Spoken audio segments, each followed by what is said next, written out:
अस्सलाम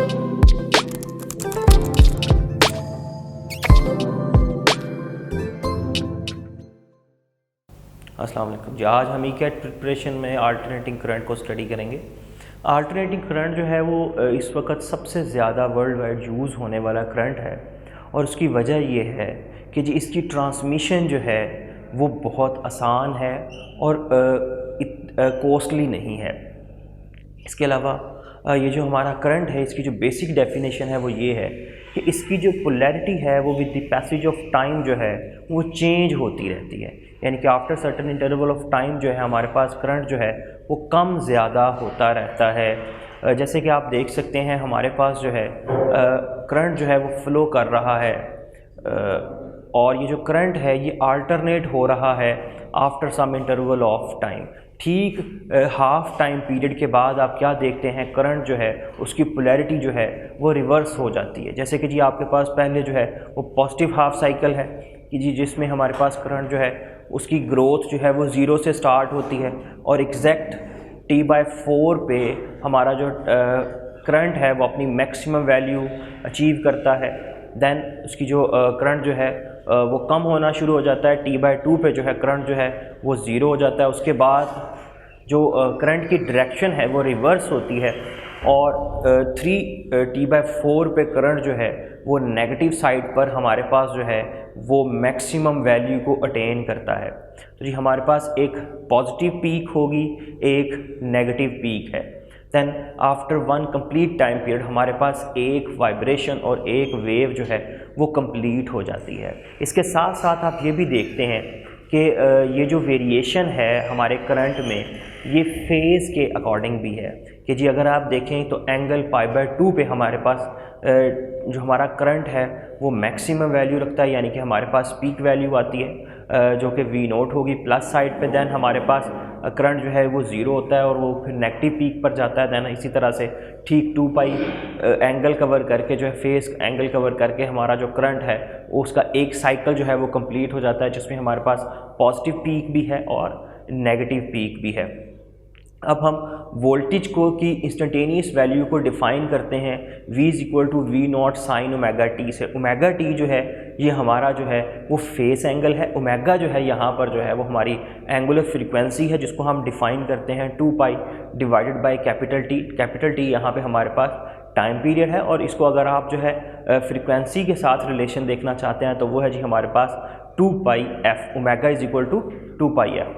और अगर आपने करंट कैलकुलेट करना है तो अल्टरनेटिंग करंट जो है वो भी अल्टरनेटिंग वोल्टेज की तरह जो है वो I = I0 sin ω/t, यानी कि ये जो इसकी जो वेव फॉर्म है ये साइन वेव जो है हमारे पास आती है। करंट जो है वो ज़ीरो से स्टार्ट हो रहा है, देन इंक्रीज़ करता है और उसके बाद इस तरह से कंप्लीट साइकिल जो है वो अपना पूरा करता है। अब हमारे पास जो है ये जो अल्टरनेटिव करंट है इसकी कुछ बेसिक चीज़ें इससे रिलेटेड जो है ना वो हमें पता होनी चाहिए। जैसे कि जी इसकी पीक वैल्यू का क्या मतलब है, जो मैक्सिमम वोल्टेज और करंट जो है जो हमारा AC जो है वो अटेन करेगा वो हमारे पास पीक वैल्यू है। जैसे कि जी हमारे पास जो है वो पॉजिटिव की तरफ V0 है, नेगेटिव की तरफ -V0 है, तो पीक वैल्यू हमारी जो है वो V0 को रिप्रेजेंट करेगी। इसी तरह से अगर करंट के लिए हो तो हमारे पास I0 होगा। इसी तरह से जो पीक टू पीक वैल्यू है वो जी आपके पास जो पॉजिटिव पीक है और जो नेगेटिव पीक है उसके दरमियान जो टोटल डिस्टेंस है वो पीक टू पीक वैल्यू को कॉरिस्पॉन्ड करता है, जो कि हमारे पास जो है वो 2V0 के इक्वल होगा।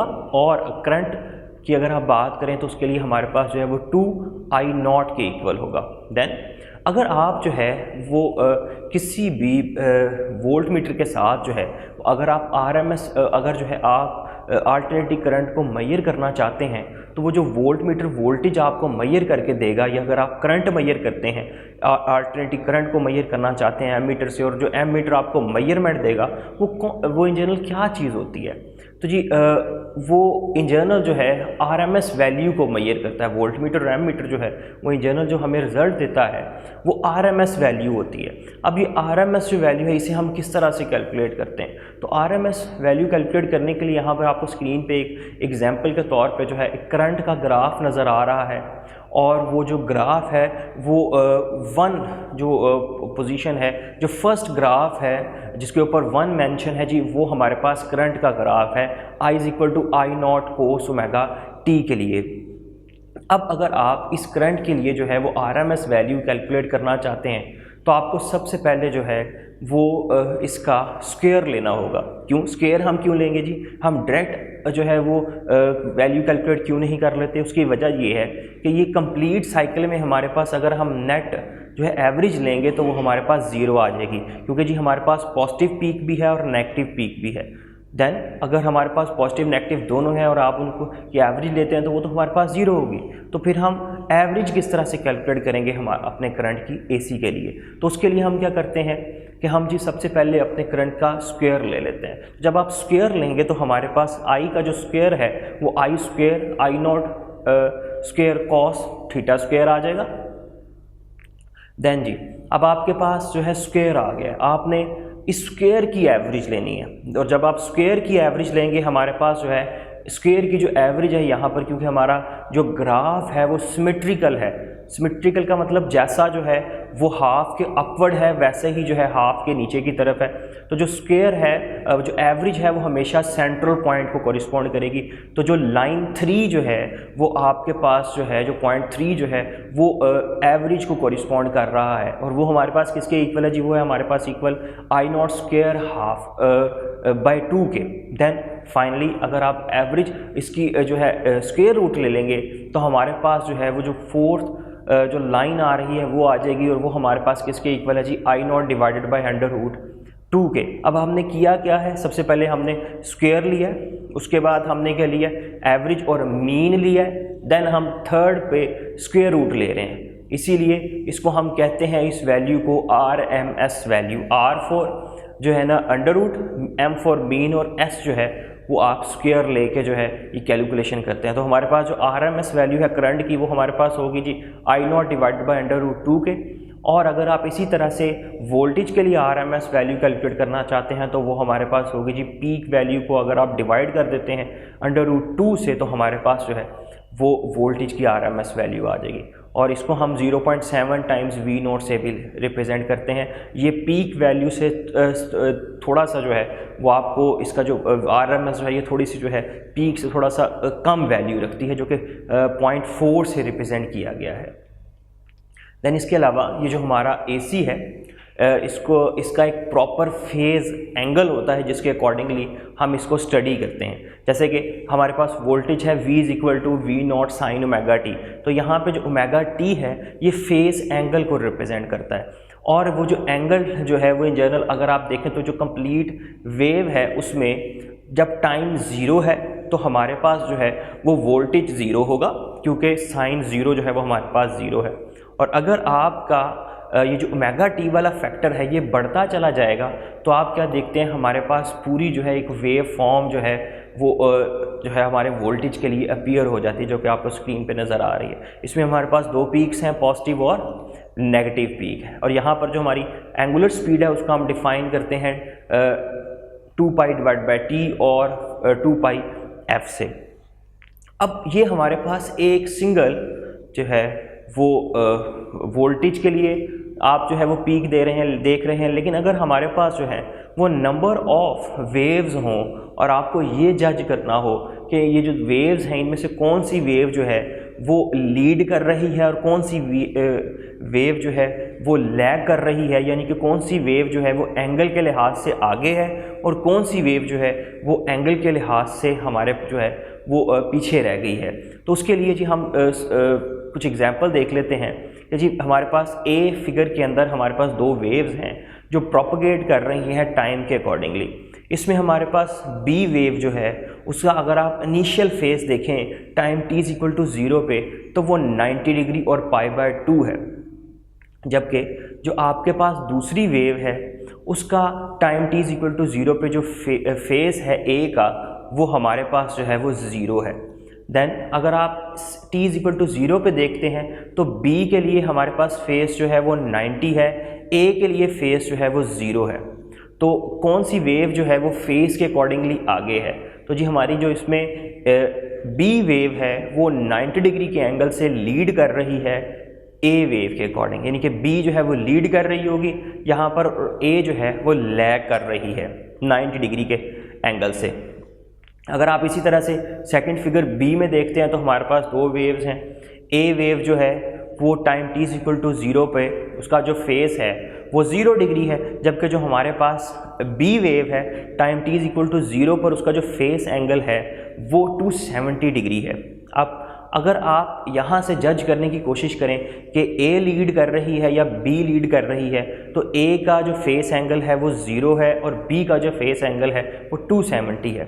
अब यहाँ पे जज करना थोड़ा सा ऐसे लग रहा है जैसे डिफ़िकल्ट है, लेकिन ये जो हमारा 0 है ये इन जनरल 360 को कोरिस्पॉन्ड करता है, क्योंकि एक कंप्लीट वेव के बाद आप एंड पॉइंट जो है वो 0 से स्टार्ट होकर आप दोबारा 360 पे आ जाते हैं। तो ये जो ए के लिए जो स्टार्टिंग पॉइंट है ये 360 भी होगा, लेकिन इसके अलावा आप जो है इसके अलावा सेकंड पॉइंट को भी देख सकते हैं, जहाँ पे आपको जो है एक जो है वर्टिकल लाइन नज़र आ रही है। वहाँ पर अगर आप देखें तो अगर आप बी के लिए फेस डिफ़ाइन करें तो वो हमारे पास 0 है, और ए के लिए अगर आप फेस डिफ़ाइन करें तो वो हमारे पास 90 डिग्री है। अगेन इस पॉइंट से भी हमारे यहाँ पे क्लियर हो रहा है कि ए जो है वो बी फिगर के अंदर लीड कर रही है और जो हमारा जो बी है वो लैग कर रहा है 90 डिग्री के साथ।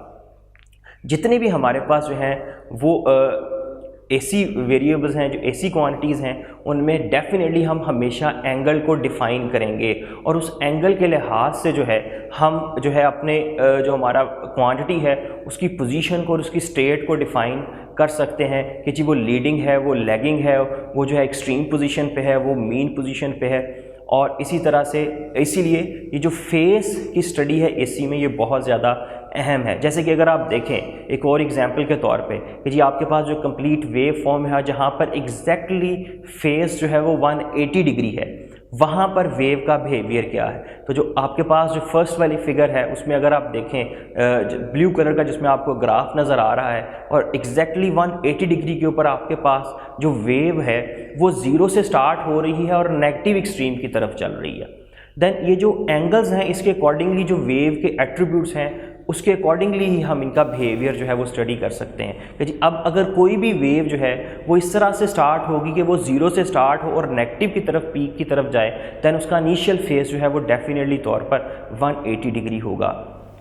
ऐसी तमाम क्वांटिटीज़ जो कि फेस के अकॉर्डिंगली वेरी हों उनको हम रिप्रेजेंट करने के लिए फेज़र वेक्टर्स यूज़ करते हैं। इसीलिए हम एसी की रिप्रेजेंटेशन के लिए फेज़र वेक्टर्स को जो है वो इस्तेमाल करेंगे। अब ये फेज़र वेक्टर्स क्या हैं? ये इन जनरल जो हमारे पास कोई भी जो हमारे पास फेज़ रखने वाली क्वांटिटी है उसको हम रिप्रेजेंट करते हैं एक स्पेसिफिक वेक्टर के साथ जो कि एंगुलर जो है रोटेशन में होगा एंटी क्लॉकवाइज डायरेक्शन में, और ये इन जनरल ये जो उसकी रोटेशन है ये उस क्वांटिटी की वेव फॉर्म को रिप्रेजेंट करेगी। अब इसके लिए हम सर्टेन कंडीशंस लगाते हैं और वो कंडीशंस ये हैं कि जी हमारा जो वेक्टर है उसकी जो लेंथ है वो रिप्रेजेंट करेगी उस वेव के एम्पलीट्यूड को। सेकंड, हम जो है ये जो हमारी फिज़िकल क्वांटिटी जो है जो 0 से स्टार्ट हो रही है वो हमेशा हॉरिजॉन्टल डायरेक्शन में ली जाएगी। जैसे कि आप स्क्रीन पे देख सकते हैं हमारे पास जो पोटेंशियल जो है वो टाइम t इक्वल टू 0 पे 0 से स्टार्ट हो रहा है और उसके बाद बढ़ रहा है। दैन हमारा जो फेज़र वेक्टर होगा वो हॉरिजॉन्टल है और वो वहाँ से एंगुलर स्पीड ओमेगा के साथ जो है वो एंटी क्लॉकवाइज डायरेक्शन में रोटेट करेगा। अब जो एंगुलर फ्रिक्वेंसी जो है वो उस वेव की होगी, सेम वही एंगुलर फ्रिक्वेंसी जो है वो हमारे पास जो है वो इन फेज़र वेक्टर्स की है जिससे आप वोल्टेज V और करंट I से रिप्रेजेंट कर रहे हैं। अब I जो है क्योंकि वो लैग कर रहा है 90 डिग्री के फेज़ के साथ, इसी वजह से जो उसका फेज़र वेक्टर है वो V के लिहाज से जो है वो लैगिंग पोजीशन पे है। यानी कि इस केस में आप देख सकते हैं V जो है वो लीड कर रहा होगा क्योंकि रोटेशन हमारे पास एंटी क्लॉकवाइज है। तो एंटी क्लॉकवाइज रोटेशन होने की वजह से V जो है वो आगे है, I जो है वो उसके पीछे है। कितना पीछे है जी? 90 डिग्री के फेज़ के साथ। और इसी तरह से ये सिस्टम जो है ये रोटेट करता चला जाएगा। अब अगर आप फेज़र वेक्टर्स में देखें तो फेज़र वेक्टर्स जो है वो अपनी पोजीशन के ऊपर रोटेट करेंगे, लेकिन जो वेव है वो उसी तरह से आगे की तरफ प्रोपगेट करती चली जाएगी। अब अगर मैं ये कहता हूँ कि हमारा ये जो फेज़र वेक्टर है ये 1 कंप्लीट रोटेशन ले लेता है, तो देन हमारी जो वेव है वो एक वाइब्रेशन जो है वो मुकम्मल कर चुकी होगी। इसी तरह से जब ये अगेन एक रोटेशन होगी देन हमारा जो वेव है वो आपके पास नेक्स्ट वेव फॉर्म इसी तरह से वो पैटर्न आगे की तरफ चलता चला जाएगा। तो यहाँ वेव फेजर वेक्टर्स के अंदर जो रोटेशन है वो इन जनरल वेव की मोशन को कोरिस्पॉन्ड कर रही होती है। अब इसमें आपने देख लिया कि हम किस तरह से फेज़र वेक्टर्स लेते हैं और किस तरह से हम जो हमारी फेज़र जो हमारे पास जो फिज़िकल क्वांटिटी है v और i हम उनको जो है वो फेज़र वेक्टर की फॉर्म में रिप्रेजेंट कर सकते हैं। देन हम स्टडी करेंगे कि अगर आपके पास जो है वो मुख्तलिफ़ किस्म की जो हमारे पास जो है जो सर्किट एलिमेंट्स हैं उसमें से जब AC पास करेगा तो उसमें जो हमारे पास जो है ये V और I का जो एट्रीब्यूट है फेस एंगल के अकॉर्डिंगली किस तरह से होगा। अच्छा जी, सबसे पहले हम उस तरफ जाने से पहले हम MCQs कुछ देख लेते हैं जी। If AC current changes its direction after 5 millisecond then its frequency would be. अगर एक AC करंट जो है वो अपनी वैल्यू को चेंज करता है 5 मिलीसेकंड्स के बाद तो उसकी फ्रिक्वेंसी कितनी होगी। तो जी यहाँ पर एग्जैक्टली हाफ टाइम पीरियड के बाद AC जो है वो अपनी वैल्यू को चेंज करता है, अपनी डायरेक्शन चेंज करता है। तो इसका मतलब है जो आपके पास t/2 है वो इक्वल होगा यहाँ पे 5 मिली सेकेंड्स के। देन हमारे पास जो है यहाँ से आ जाएगा आपके पास टाइम पीरियड आ जाएगा 10 मिली सेकेंड, और वो जो 10 मिली सेकेंड है अगर आप उसे मिली की वैल्यू लगाएं तो हमारे पास फ्रिक्वेंसी आ जाएगी जी 100 हर्ट्ज़। तो सी ऑप्शन जो है वो हमारी करेक्ट है। इसके अलावा the mean value of an AC voltage over the period is equal to, अगर आप मीन वैल्यू कैलकुलेट करते हैं AC वोल्टेज की तो वो ओवर द पीरियड किसके इक्वल होगी, V0, हाफ V0, 0 और RMS वैल्यू। तो जो मीन वैल्यू है AC की वो हमेशा 0 होगी क्योंकि उसके अंदर जो है वो हमारे पास पॉजिटिव पीक भी है, उसमें नेगेटिव पीक भी है, नेट 0 होगा। इसीलिए हम जो है वो मीन वैल्यू कैलकुलेशंस की बजाय RMS को प्रेफर करते हैं, जिसमें हम पहले स्क्वायर लेते हैं फिर मीन लेते हैं और फिर हम अंडर रूट लेते हैं। इस हमारे क्वेश्चन का आंसर जो है वो C है, 0।